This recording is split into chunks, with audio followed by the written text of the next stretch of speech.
Bethesda might be going on my shit list for this one. There's been some concern over my videos, or more specifically, some comments sharing the idea that videos like mine shouldn't need to be made in order to figure out how to use this device.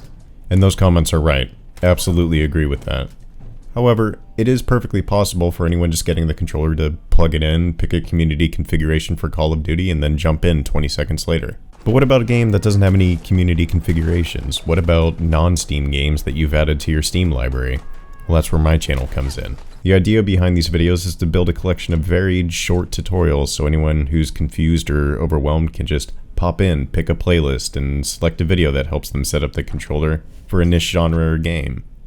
Oblivion, Fallout 3, Skyrim. And yet Bethesda still hasn't figured out that there are people who want simultaneous gamepad and mouse support.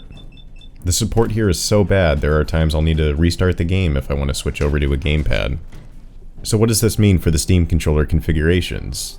Does this introduce major problems when coming up with a bind? Thankfully and surprisingly, no.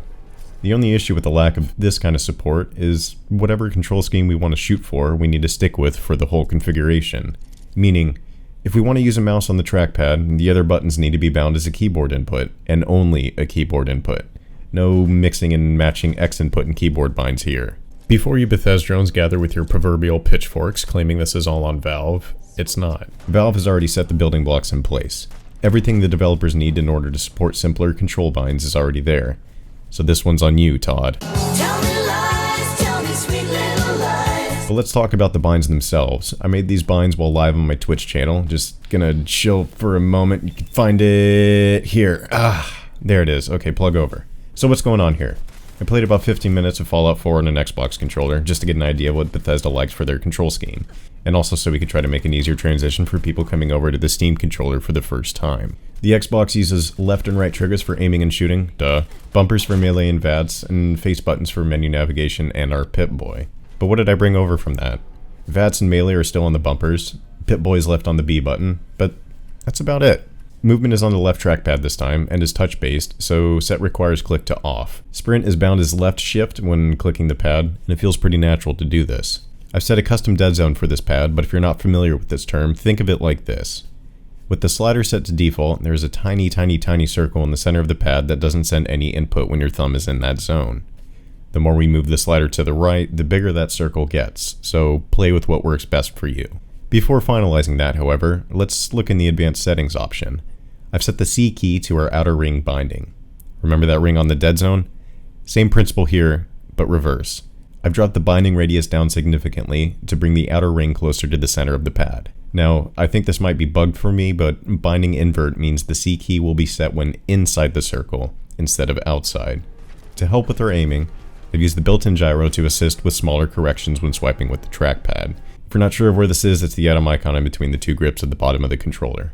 What we want, ultimately, is to use the left pad like an analog stick as best as possible. And since the game only uses two speeds, walking and walking slightly faster, this setup should suit our needs. Why did you move the movement to the left pad? Couldn't we just use the analog stick to, be an analog stick? You could, but you wouldn't be able to take advantage of using it as a scroll wheel. So clockwise directions send scroll up, and counterclockwise directions send scroll down. But overall, even though we're stuck using keyboard inputs when using a mouse, we can still get a setup that works decently well in Fallout. The only issue with the setup has more to do with the cumbersome UI and menu navigation that is the Pip-Boy. I think we could use some better bindings in the game for switching tabs inside this menu, but you can expect WASD to suit your basic needs. This in combination with the joystick scroll wheel is novel, but I get the feeling Bethesda has spent more time creating the Pip-Boy to work with a standard gamepad than a keyboard, which is unfortunate, really. The ultimate setup for Fallout 4, in my eyes, would use the bumpers for switching tabs, W and S for vertical selections, and maybe A and D for switching the sub-tabs. For now, this is perfectly playable, and myself, I've gotten about 20 hours of gameplay using this scheme. I'm not able to upload this configuration at the moment, but once I'm able to, I'll make a note of it on my Twitter. You can follow me here if you're interested. Hope you've enjoyed this video, but tell me, did this work for you? Do you have other ideas for setting up better menu navigation? Let me know down in the comments.